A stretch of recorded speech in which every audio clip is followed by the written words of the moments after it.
Thank you for watching my channel. Kannada ಕಾದಂಬರಿ ಚಾನಲ್ಗೆ ಸ್ವಾಗತ. ಬೆಂಕಿಲಿ ಅರಳಿದ ಹೂ ಎಪಿಸೋಡ್ 18. ಬನ್ನಿ ಇವತ್ತಿನ ಸಂಚಿಕೆ ಏನಾಗುತ್ತೆ ಅಂತ ನೋಡ್ಕೊಂಬರೋಣ. ಯಾರೆಲ್ಲ ಇನ್ನೂ ನಮ್ಮ ಚಾನಲ್ಗೆ ಸಬ್ಸ್ಕ್ರೈಬ್ ಆಗಿಲ್ವೋ ದಯವಿಟ್ಟು ಸಬ್ಸ್ಕ್ರೈಬ್ ಮಾಡ್ಕೊಳ್ಳಿ. 6 days ಅಗೇನ್ ಬಿಟ್ಟಿರೋ ವಿಡಿಯೋಕ್ಕೆ 2.4 ವ್ಯೂಸ್ ಬಂದಿದೆ. ಹಾಗಾಗಿ ಅಷ್ಟು ಜನ ನೋಡ್ತೀರ ಸ್ಟೋರಿನ. ಹಾಗೆ ಒಂದು ಸಬ್ಸ್ಕ್ರೈಬ್ ಮಾಡ್ಕೊಳೋದ್ರಿಂದ ನಮಗೂ ಹೆಲ್ಪ್ ಆಗುತ್ತಲ್ವಾ. ದಯವಿಟ್ಟು ಸಬ್ಸ್ಕ್ರೈಬ್ ಮಾಡ್ಕೊಳ್ಳಿ. ಸರಿ, ನೀವಿನ್ನು ರೂಮ್ಗೆ ಹೋಗಿ ರೆಸ್ಟ್ ಮಾಡಿ ಅಂತ ಲಕ್ಷ್ಮೀ ದೇವಿಯವರು ಹೇಳ್ತಾರೆ. ಅಶು ಮತ್ತು ಅವಿನಾಶ್ಗೆ ಶಾಕ್ ಆಗಿ ಗಾಬರಿಯಿಂದ, ಅಶು ಏನು ನಾವಿಬ್ಬರು ಒಂದೇ ರೂಮಲ್ಲಿರೋದಾ ಅಂತ ಮನಸ್ಸಲ್ಲೇ ಯೋಚನೆ ಮಾಡ್ತಾ ನಿಂತ್ಕೊತಾಳೆ. ಅಷ್ಟೊತ್ತಿಗಾಗಲೇ ಅವಿನಾಶ್, ಆಂಟಿ ಇವಳು ನನ್ನ ರೂಮಲ್ಲಿ ಇರೋದು ಬೇಡ ಅಂತ ಹೇಳ್ತಾನೆ.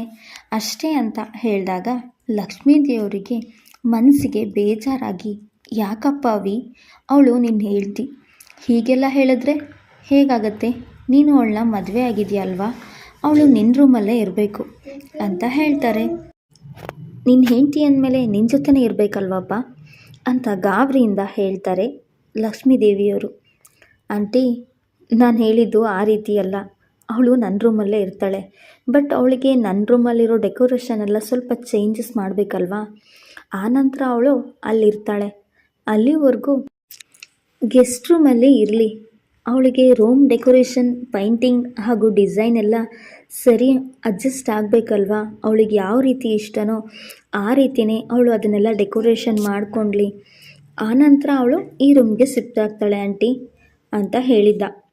ಓ ಹೌದಾ, ಸರಿ.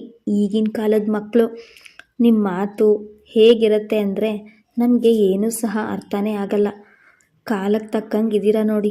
ಈ ಕಾಲದ ಹುಡುಗರಿಗೆ ಏನೂ ಹೇಳೋಕ್ಕಾಗಲ್ಲ ಅಂತ ಯೋಚನೆ ಮಾಡ್ತಾ, ಸರಿ ಹಾಗಾದರೆ ನಾನು ಹೋಗ್ತೀನಿ, ಸ್ವಲ್ಪ ಕೆಲಸ ಇದೆ, ಅಶು ನೀನು ರೆಸ್ಟ್ ಮಾಡಮ್ಮ ಅಂತ ಹೇಳಿ ಅಲ್ಲಿಂದ ಹೊರಡ್ತಾರೆ.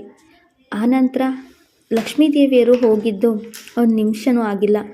ಅಶು ಏನೋ ಹೇಳೋಣ ಅಂತ ಆಗ ಅವಿನಾಶ್, ಸರಿ ನನಗೆ ಆಫೀಸಲ್ಲಿ ತುಂಬಾ ಕೆಲಸ ಇದೆ, ತುಂಬ ಎಮರ್ಜೆನ್ಸಿ ಕೂಡ ಇದೆ, ಮಾರ್ನಿಂಗಿಂದ ಕಾಲ್ ಬರ್ತಾ ಇದೆ, ನನಗೆ ಈ ಟೆನ್ಷನ್ಗಳಲ್ಲಿ ಆಫೀಸಿಗೆ ಹೋಗೋದನ್ನೇ ಮರ್ತಿದ್ದೆ, ಇಂಪಾರ್ಟೆಂಟ್ ಮೀಟಿಂಗ್ ಇದೆ, ನಾನು ಬರ್ತೀನಿ ಅಂತ ಅವನು ಆಲ್ರೆಡಿ ಹೊರಟೇ ಹೋಗಿದ್ದ. ಅಶು ಈ ಕಡೆಯಿಂದ ತಿರುಗಿ, ಒಂದು ನಿಮಿಷ ಸರ್ ಅಂತ ಹೇಳೋಷ್ಟೊತ್ತಿಗೆ ಅವನಲ್ಲಿಂದ ಮಾಯನೇ ಆಗಿದ್ದ.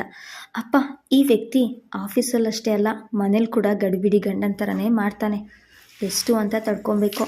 ತುಂಬಾ ಭಯ ಆಗುತ್ತೆ ಮಾತಾಡೋಕ್ಕೆ, ಆದರೆ ಏನು ಮಾಡೋದು, ಇವ್ರ ಅವಸರದ ಮುಂದೆ ನಮ್ಮ ಮಾತೆಲ್ಲಿ ನಡೆಯುತ್ತೆ. ಓಕೆ ಅಂತ ಹೇಳಿ ಅಶು ತಾನು ರೆಸ್ಟ್ ಮಾಡಲು ಗೆಸ್ಟ್ ರೂಮಿಗೆ ಹೋಗ್ತಾಳೆ. ಇತ್ತ ಮಕ್ಕಳು ಹೊರಗಡೆ ಆಟ ಆಡ್ತಿರ್ತಾರೆ. ಹಾಗೋ ಈಗೋನು ಕತ್ಲೆ ಆಗತ್ತೆ.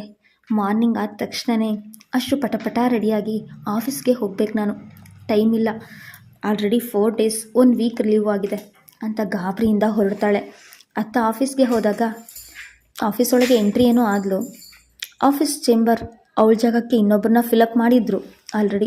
HR ಹತ್ರ ಮಾತಾಡಿ ಅಂತ ಅಲ್ಲಿರೋ PA ಹೇಳಿದಾಗ ಅವಳು HR ರೂಮಿಗೆ ಹೋಗಿ, ಮ್ಯಾಮ್ ನಾನು ಜಾಬಿಗೆ ಜಾಯ್ನ್ ಆಗಿದ್ದೀನಿ, ನನಗೆ ಹೇಳ್ದೇ ನೀವು ಬೇರೆಯವ್ರಿಗೆ ಜಾಬ್ ಕೊಟ್ಟಿದ್ದೀರಾ ಅಂತ ಕೇಳ್ತಾಳೆ. ಮ್ಯಾಮ್ ಏನೋ ನನಗೆ ಗೊತ್ತಿಲ್ಲ ಮಿಸ್ ಅಶು, ನೋಡಿ ನಿಮಗೆ ಜಾಬ್ ಇದೆಯೋ ಇಲ್ಲೋ ಅನ್ನೋದು ಇನ್ನೊಂದು 4 days ಗೊತ್ತಾಗುತ್ತೆ, ಅಲ್ಲಿವರೆಗೂ ನೀವು ಲೀವಲ್ಲೇ ಇರಿ, ಹೇಗಿದ್ದರೂ ಸರ್ ಜೊತೆನೇ ಇದ್ದೀರಲ್ವಾ, ನಿಮಗೆ ಜಾಬ್ ಅವಶ್ಯಕತೆ ಇದೆಯಾ, ಅವ್ರ ಆಫೀಸಲ್ಲೇ ನೀವು ಎಂಪ್ಲಾಯ್ ಆಗಿ ಹಾಕಿ ಕೆಲಸ ಮಾಡಬೇಕು ಅಂತ ಹೇಳಿದಾಗ, ನೋಡಿ ಅದೆಲ್ಲ ನಮ್ಮ ಪರ್ಸ್ನಲ್, ನಿಮಗೆ ಆ ಮ್ಯಾಟ್ರು ಬೇಡ, ನಿಮ್ದು ಎಷ್ಟಿದೆ ಅಷ್ಟು ನೀವು ಮಾಡಿ ಅಂತ ಅಶು HRಗೆ ಹೇಳಿ ಮನೆಗೆ ಹೊರಡ್ತಾಳೆ.